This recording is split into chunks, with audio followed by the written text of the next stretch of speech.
जय श्री कृष्ण मित्रों, हमारे YouTube चैनल पर आपका स्वागत है।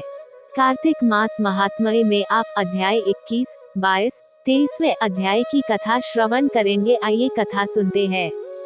21वां अध्याय। अब ब्रह्मा आदि देवताओं ने नतमस्तक होकर शंकर जी की बड़ी स्तुति की और कहा, हे प्रभु, आप प्रकृति से परे पारब्रह्म और परमेश्वर हैं। आप निर्गुण, निर्विकार व सबके ईश्वर होकर भी नित्य अनेक प्रकार के कर्मों को करते हैं।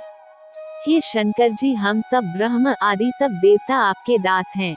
हे देवेश, हे शिव जी, आप प्रसन्न होकर हमारी रक्षा कीजिए। हे नाथ, हम आपकी प्रजा हैं तथा सदा आपन की शरण में रहते हैं। राजा पृथु से नारद जी ने कहा, जब इस प्रकार ब्रह्मा आदि सब देवताओं और मुनियों ने शिव जी की अनेक प्रकार से स्तुति करके उनके चरण कमलों का ध्यान किया, तब उसे सुन देवताओं को वर देकर शिव जी वहीं पर अंतर्ध्यान हो गए। पश्चात शिव जी का यश गाते हुए सब देवता प्रसन्न होकर अपने अपने स्थान को चले गए।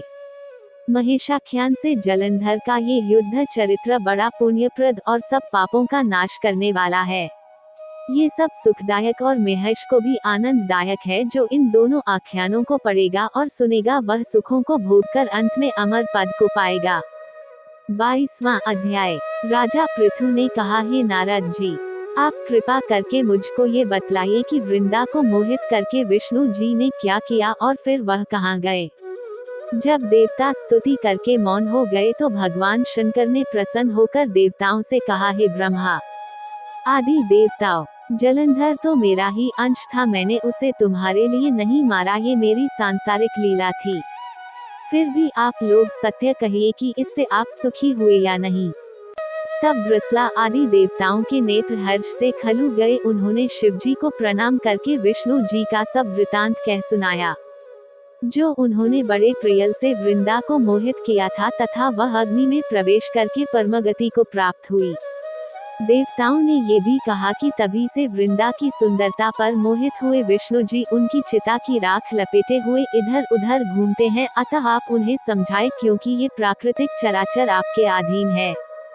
देवताओं से ये सब सुनकर शंकर जी ने उन्हें अपनी दुस्तर माया समझाई और कहा, ये सारा जगत उसी के अधीन है, उसी से मोहित विष्णु भी काम के वश हो गए हैं।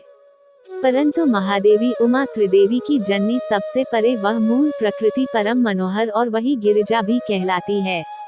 विष्णु जी का मोह दूर करने के लिए आप सब उनकी शरण में जाइए, यदि वह प्रसन्न हो जाएंगी तो आपका सब काम हो जाएगा।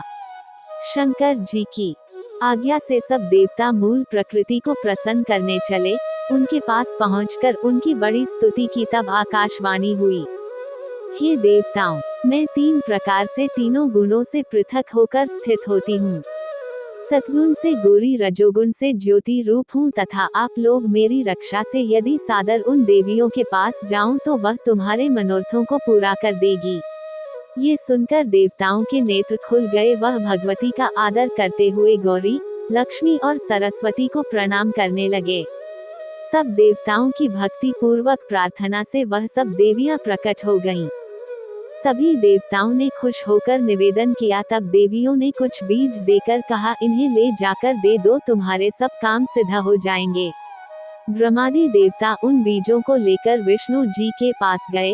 वृंदा की चिता को भूमि में डाल दिया, जिससे धात्री, मालती एवं तुलसी प्रकट हुई। विष्णु जी ने ज्यों ही उन स्त्री रूप वाली वनस्पतियों को देखा तो वह उठ बैठे। कामासक्त चित्त से मोहित हो उनसे याचना करने लगे। धात्री व तुलसी ने उनसे प्रीति की तो विष्णु सारा दुख भूलकर देवताओं से नमस्कृत हो अपने लोक को चले गए। वह पूर्ववत सुखी हो शंकर जी का स्मरण करने लगे। यह आख्यान शिव जी की भक्ति देने वाला है। 23वां अध्याय। नारद जी ने कहा, हे राजन, इसी कारण से उद्यापन में तुलसी की जड़ में भगवान विष्णु की पूजा की जाती है।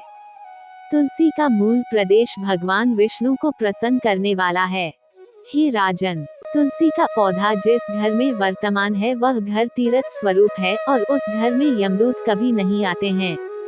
ये पौधा सब पापों का नाश करने वाला, अभीष्ट फल को देने वाला है। जो मनुष्य तुलसी का पौधा लगाता है वह यमराज को नहीं देखता, भगवान नंदी का दर्शन, गंगा स्नान व तुलसी के पौधे का संसर्ग, ये तीनों एक पुण्यप्रद हैं। तुलसी को छूने से कामिक, वाचिक, मानसिक आदि संपूर्ण पाप नष्ट हो जाते हैं।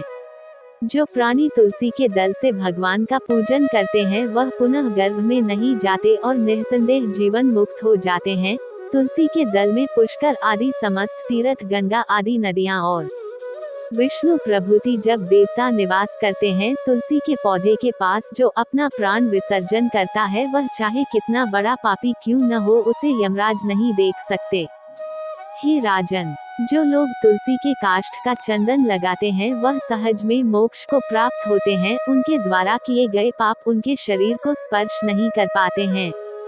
हे राजन, जहाँ तुलसी के वन की छाया हो वहाँ पर पितरों को श्राद्ध करना चाहिए। वहाँ पर पितरों के निमित्त दिया हुआ दान हमेशा के लिए अक्षय होता है। आंवले के वृक्ष की छाया में जो प्राणी पिंड दान करते हैं उनके पितृ यदि नर्क की यातना भी भोग रहे हों तो भी मुक्त हो जाते हैं। सिर, हाथ, मुंह और देह में जो आंवले को धारण करते हैं उनको विष्णु रूप जानना चाहिए।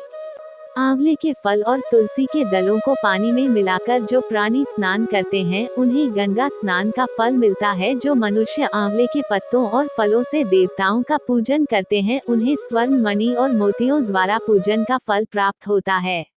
कार्तिक मास में सब तीर्थ, ऋषि, देवता और सब यज्ञ जब सूर्य तुला राशि में होता है, आंवले के वृक्ष में वास करते हैं।